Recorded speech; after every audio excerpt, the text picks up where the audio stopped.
తమ డిమాండ్లను పరిష్కరించాలని కోరుతూ సింగరేణి అధికారుల సంఘం చేస్తున్న నిరాహార దీక్ష 5వ రోజుకు చేరుకుంది. పెద్దపల్లి జిల్లా గోదావరి ఖనిలో సింగరేణి ఆర్జీవన్ జీఎం కార్యాలయం ఎదుట సింగరేణి అధికారుల సంఘం చేస్తున్న నిరాహార దీక్షలో 5వ రోజు మహిళా అధికారులు దీక్షలో పాల్గొని తమ నిరసన తెలిపారు. దీక్షకు పలు రాజకీయ పార్టీల నేతలు, కార్మిక సంఘాల నేతలు హాజరై సంఘీభావం తెలిపారు. ఈ సందర్భంగా వారు మాట్లాడుతూ సింగరేణి అధికారుల న్యాయమైన డిమాండ్లను పరిష్కరించే వరకు తమ పూర్తి మద్దతు ఉంటుందని తెలిపారు. సింగరేణి అధికారుల సంఘ నాయకులు మాట్లాడుతూ అనేక సంవత్సరాలుగా పెండింగ్ లో ఉన్న జీతాల అప్గ్రేడేషన్ మరియు జీతంలో భాగమైన పీఆర్సీని అమలు చేయాలని, సింగరేణికి రావాల్సిన బకాయిలకు విడుదల చేయాలని డిమాండ్ చేశారు. సమస్యలను పరిష్కరించే వరకు తమ దీక్ష కొనసాగుతుందని హెచ్చరించారు. నమస్తే అండి, నా పేరు Perabala Srinivas, area vice president CMO. మాకు గత 4 సంవత్సరాలుగా ఆర్థికంగా నష్టపోతున్నాము. అయినా కూడా మేము శాంతియుతంగానే గవర్నమెంట్ కానీ మా ఉన్నతాధికారులు కానీ వినతి పత్రాలతోనే ఇప్పటివరకు సమర్పించుకుంటూ వెళ్ళినాము. కానీ మాకు ఇంకా కూడా నెక్స్ట్ 2027లో మాకు పీఆర్సీ రావాల్సింది ఉన్నది.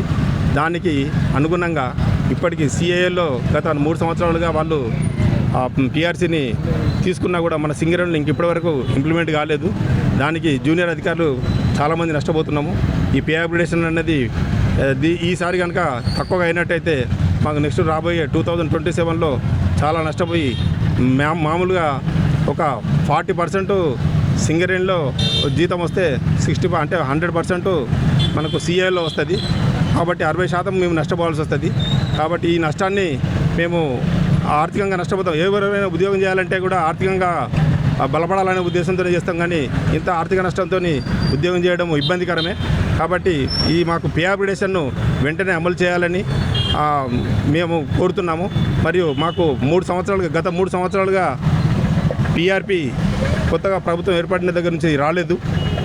ఎందుకు అంటే కొత్తగా ప్రభుత్వం వచ్చింది, మాకు సీఈఓ కూడా కొత్తగా మారినని మాకు అనగానే మేము కూడా కొంత తాత్సారం చేశాము. కానీ ఇప్పుడు అందరికీ అన్నీ కూడా అవగతమైంది.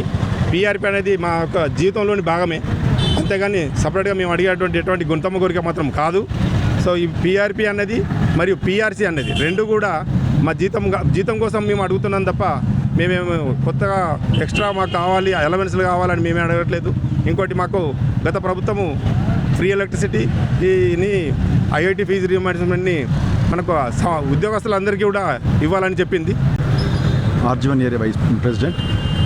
ప్రధానంగా 2300 మంది ఉన్నతాధికారులు సింగరేణిలో పనిచేసిన వారు బీఈసీ సెంట్రల్ కమిటీ ఆజ్ఞ మేరకు ఈరోజు 5వ రోజుగా రిలే నిరాహార దీక్షలు చేస్తున్నాము. దీనికన్నా ముందు బ్లాక్ బ్యాడ్జెస్ పెట్టాము. 17 సార్లు 10 దఫాలుగా మేనేజ్మెంట్కు వినతి పత్రాలు సమర్పించాము, ర్యాలీలు తీసాము. అయినా మేనేజ్మెంట్ సహకరించిన కారణంగా ఈ రిలే నిరాహార చేయడం జరిగింది. మా ప్రధాన సమస్యలు 4 ఉన్నాయి. ఒకటి, కోల్ ఇండియాలో అమలు చేసినటువంటి పే అప్గ్రేడేషన్ ఇమీడియట్గా అమలు చేయాలని. అమలు చేయకున్నట్టయితే మేము చాలా లాస్ అవుతాము. రెండవది 22, 23, 24, 25కి సంబంధించినటువంటి పీఆర్పీ అది ఇమీడియట్గా ఇవ్వాలని చెప్పేసి కోరుకుంటున్నాము. అలాగే కాకుండా కోల్ ఇండియాలో అలవెన్స్లు ఎలా అయితే అధికారులకు ఇస్తున్నారో అలాంటి అలవెన్సెస్ కూడా ఈ సింగరేణి ఉన్నతాధికారులు ఇవ్వాలని కోరుకుంటున్నాము. ఫీ రీఎంబర్స్మెంట్ కార్మికుల పిల్లలకి ఇస్తున్నారు, అధికారులకు ఇవ్వట్లేదు. ఐఐటి, ఐఐఎం లాంటివి